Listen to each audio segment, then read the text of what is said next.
कहते हैं कि इस दुनिया में एक ही चीज स्थायी है और वो है परिवर्तन।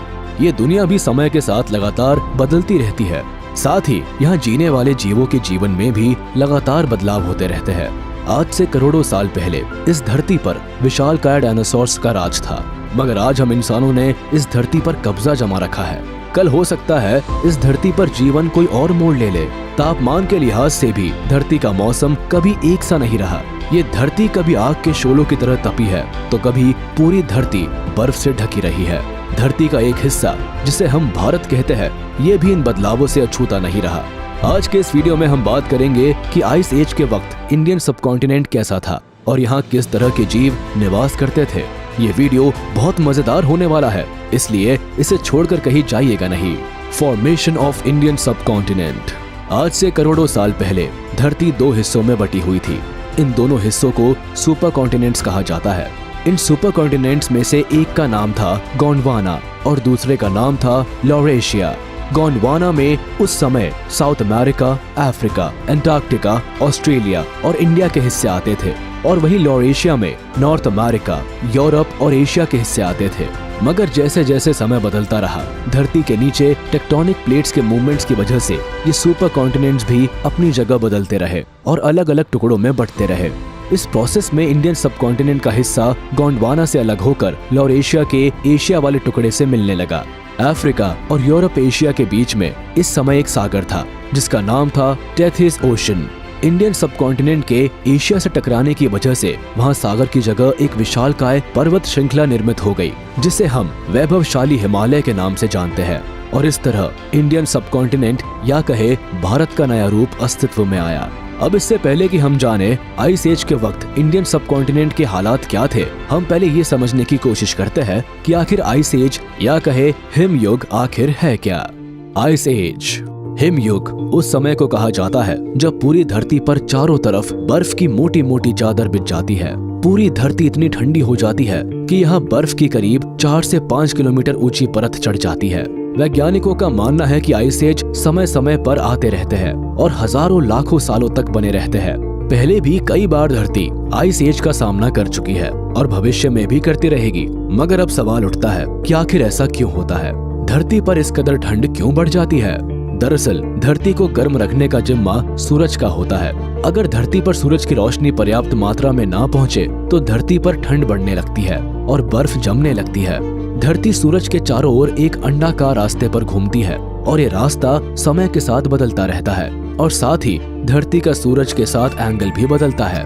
ऐसे में एक ऐसा वक्त आता है जब धरती सूरज से ऐसे एंगल पर होती है कि पूरी धरती पर ही सूरज की रोशनी नहीं पहुंच पाती। यानी इस दौरान धरती पर हिमयुग का आगमन होता है। चारों तरफ भयानक ठंड और बस बर्फ। इस दौरान धरती पर जीवों के लिए सरवाइव करना मुश्किल हो जाता है और कई सारी स्पीशीज बर्फ में विलीन हो जाती है।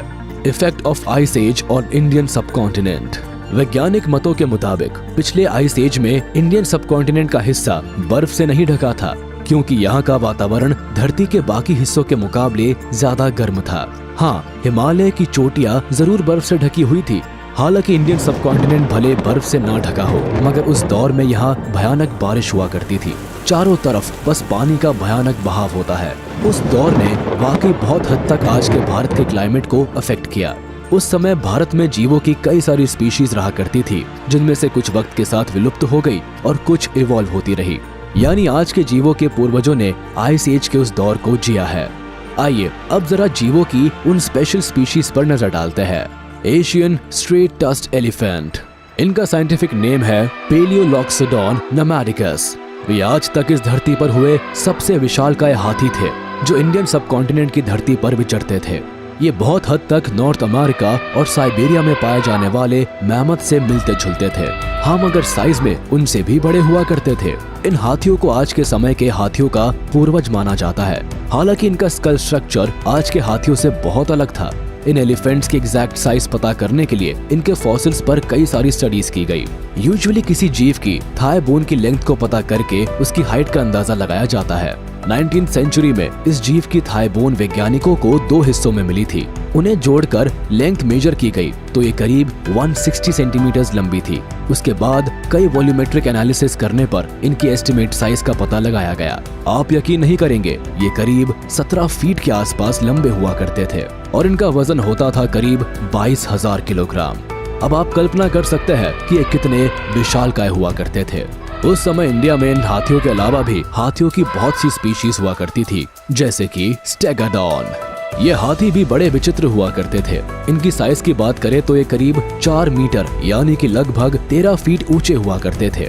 इनके बाहर वाले दांत भी करीब 3 मीटर यानी लगभग 10 फीट लंबे हुआ करते थे।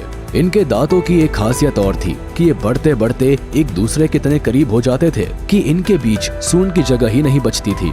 इसी वजह से इन हाथियों को अपनी सूंड को दोनों दांतों की किसी एक तरफ रखना पड़ता था। इसलिए इन्हें साइडवेज ट्रंक एलिफेंट भी कहा जाता है। माना जाता है कि ये जीव भी आज के हाथियों की तरह अच्छे तैराक हुआ करते थे।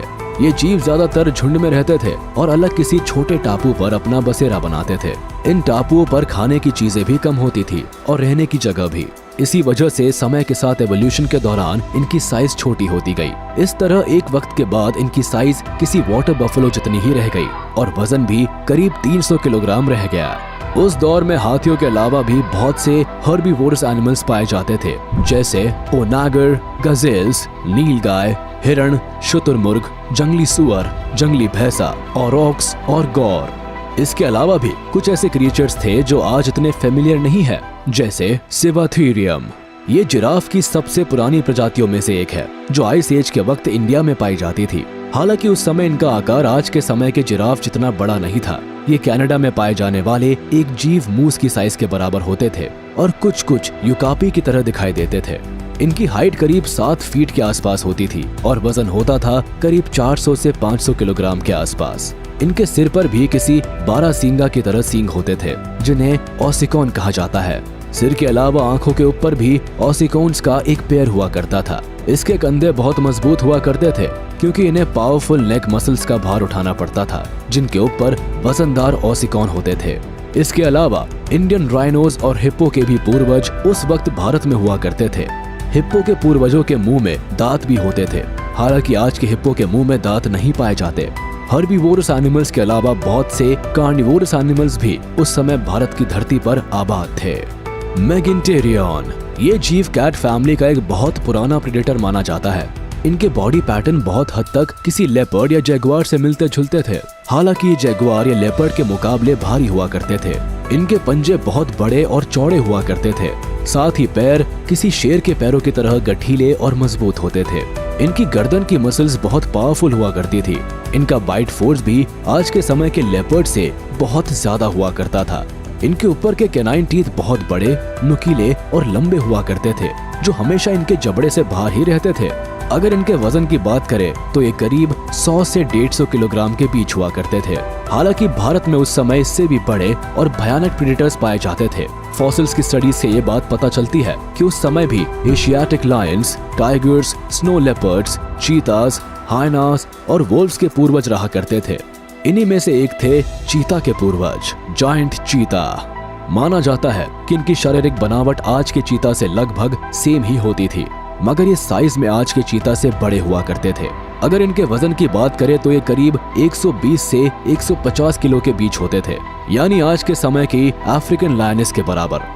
माना जाता है कि भारी और बड़ा शरीर होने के बावजूद भी ये आज के समय में चीता से भी तेज दौड़ सकते थे और अपने से भी बड़े साइज के शिकार को धराशायी कर सकते हैं। इनके पैर, फेफड़े और दिल आज के चीता से बड़े होते थे और इसलिए ये उनसे तेज भी दौड़ पाते थे। इसके अलावा प्राइमेट्स की भी बहुत सी स्पीशीज पाई जाती थी, जो थोड़े बहुत अंतर के अलावा लगभग ऐसी ही हुआ करती थी जैसे आज के प्राइमेट्स होते हैं। चलिए, आज के वीडियो में बस इतना ही। कमेंट्स में जरूर बताइएगा कि धरती के क्लाइमेट, ज्योग्राफी और बायोडाइवर्सिटी में हुए बदलावों से इंडियन सबकॉन्टिनेंट पर होने वाले असर और आइस एज के दौरान यहाँ पाए जाने वाले जानवरों के बारे में जानकर आपको कैसा लगा।